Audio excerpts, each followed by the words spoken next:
नमस्कार, आप देख रहे हैं एनबी न्यूज 24/7 नीलम बोध के साथ। साथियों, मैं हूं बोध गया में, जहां पर पिछले 1.5 महीने से लगभग महाबोधि महाबिहार मुक्ति आंदोलन चल रहा है।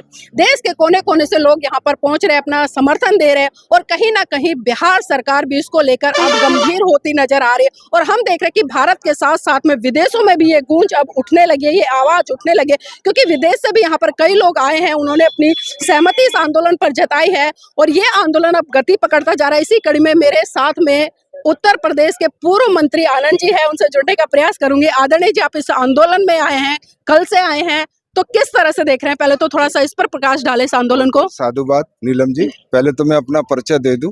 अभी मुझे 5 मार्च को ऑनरेरी डॉक्टरेट इन बुद्धिज्म की उपाधि मिली है जी, उसके लिए आपको बहुत बहुत बधाई हो। आपको मिठाई मिलेगी। दूसरा ये है कि अब मेरा नाम जो है डॉक्टर राजा रमन आनंद है। मैंने दीक्षा ली तो राम को रमन।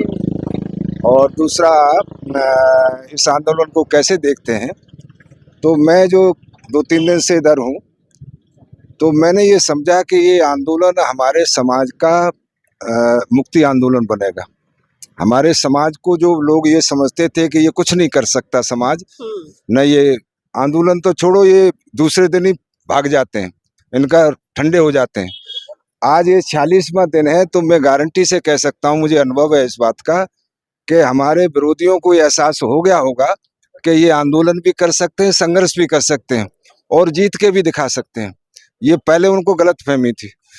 और बाकी मैं समझता हूं कि आंदोलन पूरी तरीके से सही चल रहा है। यहाँ जो आते हैं लोग, ये नहीं देखते कौन चला रहा है, वो ये देखते हैं कि भगवान बुद्ध से और उनकी जो ज्ञान स्थली है उससे जुड़ा हुआ मामला है। तो इसलिए लोग तन से, धन से, मन से, हर तरीके से मतलब विरासत को बचाने के लिए एकत्रित हो रहे हैं। जी सर, जी सर। आनंद जी, एक चीज और रहेगी, क्योंकि जिस तरह से अभी मैं उत्तर यहाँ पर बिहार में काफी जगह गई हूँ, मैंने देखा भी है, लोगों से भी चर्चा की है। आज बहुत सारे बौद्ध विहार ऐसे हैं जहाँ पर कहीं ना कहीं मूर्ति तो तथागत बुद्ध की लगी हुई है, लेकिन उस पर हिंदुत्व का एक तरह से नामांकन कर दिया गया है, लाल टीका लगा दिया गया है, उस पर लाल चुन्नी उड़ा दी गई है। तो क्या लगता है कि ये लोग झूठ का दिखावा करके कब तक बुद्ध को दबाएंगे? देखिए, ये तो बात सही है, बहुत कष्टदायक है कि ये नकलची लोग हैं, लेकिन नकलची जो लोग होते हैं तो उनमें काबिलियत नहीं आती जी। ये एक दिन न एक दिन फेल होने हैं और मुझे लगता है कि ये बौद्ध लोग ही फेल कर देंगे। अभी उनका बहुत बड़ा नारा था कि हम हिंदू राष्ट्र बनाएंगे, तो इस आंदोलन ने 46 दिन के अंदर ही उनकी हवा निकाल दी है। उनसे जाके आप पूछेंगे, इंटरव्यू लेंगे, तो वो बहुत घबराए हुए दिखाई देते। आज तो कई जगह मैं गई हूँ, वहाँ पर बहस हुई है काफी। उन्होंने कहा कि बुराई क्या है BTX में 4 हिंदू, तो हमने यही कहा, मैंने चलिए बुराई नहीं है तो आप ऐसा कीजिए भाई, हर मंदिर में जितने भी हिंदू के मंदिर है वहाँ पर 4-4 बौद्धों को जगह दे दीजिए। इस पर मेरा अलग ओपिनियन है। आपने सवाल बहुत अच्छा पूछा कि उनको ये लगता है कि भाई जो हिंदू हैं तो वो अपनी पूजा करना चाहते हैं और बौद्ध लोग उसको पूजा को स्वीकार नहीं करते। तो क्या ये ठीक बात है उनकी कि भाई वो बौद्धों के उसमें ही पूजा करेंगे? अगर उन्हें पूजा करनी है तो उस महाबोधि महाविहार जो है उसके बराबर में श्री जगन्नाथ मंदिर का बहुत बड़ा कैंपस है। अंदर जाकर के फिर सरस्वती मंदिर का एक बड़ा कैंपस है। तो अगर उन्हें पिंडदान करना है और कुछ करना है तो वहाँ करें। कोई जरूरी है कि गुरुद्वारे में करेंगे, चर्च में जाके करेंगे, मस्जिद में जाके करेंगे? तो ये लोग असल इनका थोड़ा सा वो हो गया है कि वो ये पहले जो है वो मूर्ति रख करके मस्जिद में और कामयाब हो गए, तो ये इस तरीके से इनकी आदत बन गई है। अभी एक हिंदू संत है, वो लगातार इस आंदोलन को लेकर तरह तरह की टिप्पणियां कर रहे हैं। कभी भीमटे कह रहे हैं, कभी नकली अम्बेडकरवादी कह रहे हैं, कभी कुछ नीले कबूतर कह रहे हैं, मतलब तरह तरह की भाषा शैली इस्तेमाल करते। तो ऐसे लोगों के लिए क्या वो धर्म के रक्षक हो सकते हैं? हमने उत्तर प्रदेश में आपने देखा होगा, जब बसपा का मूवमेंट चल रहा था, तो ये उत्तर प्रदेश में 1993 से लेकर के 2017 तक ऐसे गायब रहे जैसे शिकारी को देख करके कबूतर भाग जाता है, नहीं शिकारी को देखकर खरगोश भागता है।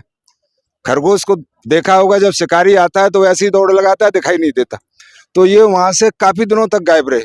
1993 से लेकर 2017 में कामयाब हुए, वो भी इनकी बहादुरी की वजह से नहीं, हम लोगों की जो हमारी निष्क्रियता आई, शिथिलता आई, जो हमने अपने आप को अपनी काबिलियत जो है छोड़ करके मूर्खता का परिचय देना शुरू किया, तब ये लौट के आए 2017 में। तो मैं तो उन्हें बिल्कुल बहादुर नहीं मानता, वो बिल्कुल काबिल नहीं मानता। और रहा इसका कि भाई अगर उनको विष्णु का अवतार दिखाई देते हैं बुद्ध, जबकि वो तो खुद कह चुके हैं कि भाई मैं किसी का अवतार नहीं हूँ, बिल्कुल। और वो किसी उसमें पुनर्जन्म में विश्वास नहीं करते, आपके आत्मा परमात्मा में विश्वास नहीं करते। लेकिन अगर उनको ये भी जिद है कि भाई वो विष्णु का अवतार है, तो मैं कह रहा हूँ 1 लाख रुपए आज ही मैं उन्हें दे रहा हूँ, टिकट अपना बुक करा में। 2-4 लोग, वियतनाम एक छोटा सा कंट्री है, मैं घूम के आया हूँ वहां जाकर के वियतनाम में ये बुद्ध को विष्णु का अवतार बना के बता के दिखा दें ना, इनके सारे कपड़े उतरवा लें वो, तो आप मेरी बल्दियत बदल देना। वियतनाम छोटा सा कंट्री है, 20 साल तक वो अमेरिका से लड़ा।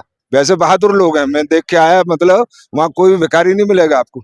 तो इनका तो ये है कि जब तक हम लोग खड़े नहीं हुए हैं तब तक ये यहाँ दिखाई दे रहे हैं। जैसे उत्तर प्रदेश में खड़े हो गए थे तो मैंने बताया आपको कि जैसे खरगोश भागता है ऐसे ही भागते हैं ये। जी, अच्छा डॉक्टर आनंद जी, हम देखते हैं जब मस्जिद या मंदिर इनकी बात चलती है तो तमाम प्रवक्ता गोदी मीडिया के भो भो करने लगते हैं और इतनी डिबेट चला देते हैं रात दिन, मतलब लोगों को पागल कर देते हैं कि हिंदू मुसलमान। लेकिन इतना बड़ा महाबोधि आंदोलन चल रहा है, ना तो इस पर कोई मेन स्ट्रीम मीडिया पर डिबेट चल रही है, ना ही कोई नेता आकर इस पर अपनी बात रख रहा है, और ना ही देश के प्रधानमंत्री जी या यहाँ के वर्तमान मुख्यमंत्री नीतीश जी वो कुछ बोल रहे हैं। तो क्या लगता है, ये राजनेता सिर्फ दोगली बातें करते हैं या?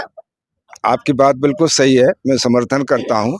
लेकिन ये जो मीडिया है तो ये सबका मीडिया नहीं है, उसमें बनिए का पैसा लगता है जी। और उसमें ब्राह्मण की कलम काम करती है। तो अब आप अंदाज लगाइएगा वो किसके लिए काम करेगा। हमारा सही मीडिया तो ये जो मीडिया आप लोग चला रहे हैं वही है।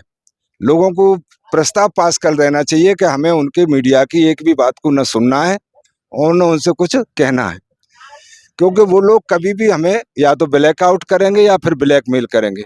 हमारा मीडिया जो ये जो मैं देखता हूँ, काफी अभी मैंने पत्रकार को देखा तो वो सारे लोग फिक्रमंद थे, इसीलिए यहाँ 7 बजे आकर के अपने जुटे हुए थे। आप भी जुटी हुई हैं, मेरे ख्याल से 8 बज रहा है। तो हम लोग इसका टेंशन नहीं ले रहे कि कौन क्या। अब रहा ये सरकार का, तो देखिए सरकार तो इसलिए हम लोगों को अभी कहना चाहिए अंडर एस्टिमेट कर रही है, क्या कहेंगे उसको, नजरअंदाज कर रही है, क्योंकि वो ये समझती है कि ये तो लोग जो 14 अप्रैल के बाद 15-16 अप्रैल में बाबा साहब को भूल जाते हैं। नजरअंदाज नहीं है, मैं आपको बता दूं, कल हम भी डीएम को ज्ञापन देने गए थे तो चर्चा चारों तरफ है। जब उन्हें पता चला दिल्ली से लौटा तो उन्होंने कहा कि बीटी एक्ट को लेकर है, मतलब चर्चा है, ऐसी बात नहीं है, भले वो नासमझ बनकर दिखा रहे हैं। जी, लेकिन आपने कहा कि भाई सरकार का प्रधानमंत्री या मुख्यमंत्री, तो वो ये मान के बैठे हुए हैं कि ये लोग ज्यादा लंबा नहीं कुछ कर सकते। ये जो है 14 अप्रैल को बाबा साहब की जयंती मना करके 20 अप्रैल तक बैठ जाते हैं, भूल जाते हैं, इन्हें पता ही नहीं कि 14 अप्रैल को क्या हुआ था। तो वो शायद इनको यहाँ के जो हल्के को ले रहे हैं, जो चीवरधारी हैं, चीवरधारी जो लोग हैं, तो वो उसको मान के चलो, हम लोग उनमें बुद्ध की मूर्ति देखते हैं, बुद्ध की मतलब रूप में उनको देखते हैं, हाँ छवि देखते हैं। और वो लोग जो है प्रज्ञा करुणा मैत्री के संदेश वाहक हैं, अहिंसा के भक्त हैं। तो इसलिए इन्होंने ये सोचा कि ऐसे लोग जो है, लेकिन उन्हें नहीं मालूम कि इन्हीं की बदौलत ये पूरा देश हिल गया है।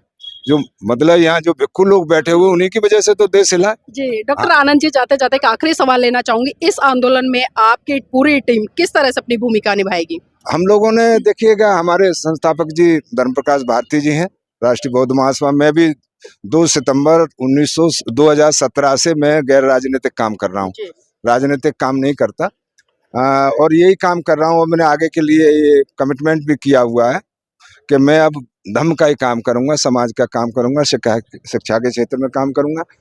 हम लोगों ने जैसे ही ये शुरू हुआ तो संस्था की तरफ से 1 लाख रुपए इनको आर्थिक प्रबंधन के लिए, तो हमने नहीं भेजा, आपसे कहा, औरों से कहा, उन्होंने अपने आप डायरेक्ट पैसे भेजे, कुछ हमें दिए तो हमने यहाँ भेज दिए। और दूसरा ये कि हमने 10 मार्च को जो उत्तर प्रदेश के आप जो है हमारे कन्वीनर हैं वहाँ, दयाराम मेहरबार एडवोकेट, तो इनके नेतृत्व में मतलब हम लोगों ने वो क्या नाम है, वैसे उस वक्त तो मैं ही था, सॉरी हाँ ये 16 को बने, लेकिन उस वक्त तो मैं ही था। तो हमने जो है करीब 75 जनपद हैं, तो 46 जनपदों में हम लोगों ने मेमोरेंडम दिया था, धरना दिया, प्रदर्शन किया। और उसके बाद जो है आपका अब हमने कमिटमेंट कर दिया है। सुबह हमारे राष्ट्रीय संस्थापक अध्यक्ष जो हैं वो बोले थे कि पैसे के मामले में हम लोग पूरी तरीके से जितना भी आपको पैसा खर्च करना हो करो, यहाँ पैसा पूरा देश दे रहा है, कोई भी आदमी ये नहीं कह रहा कि हम नहीं देंगे पैसे। आपसे जी। कहा है किसी ने? जी, अगर बहुत- आपसे भी कहा जाएगा तो आपको भी पैसे नहीं देने नहीं बिल्कुल, मैं तो तैयार हूँ, देने के लिए दे रही हूँ।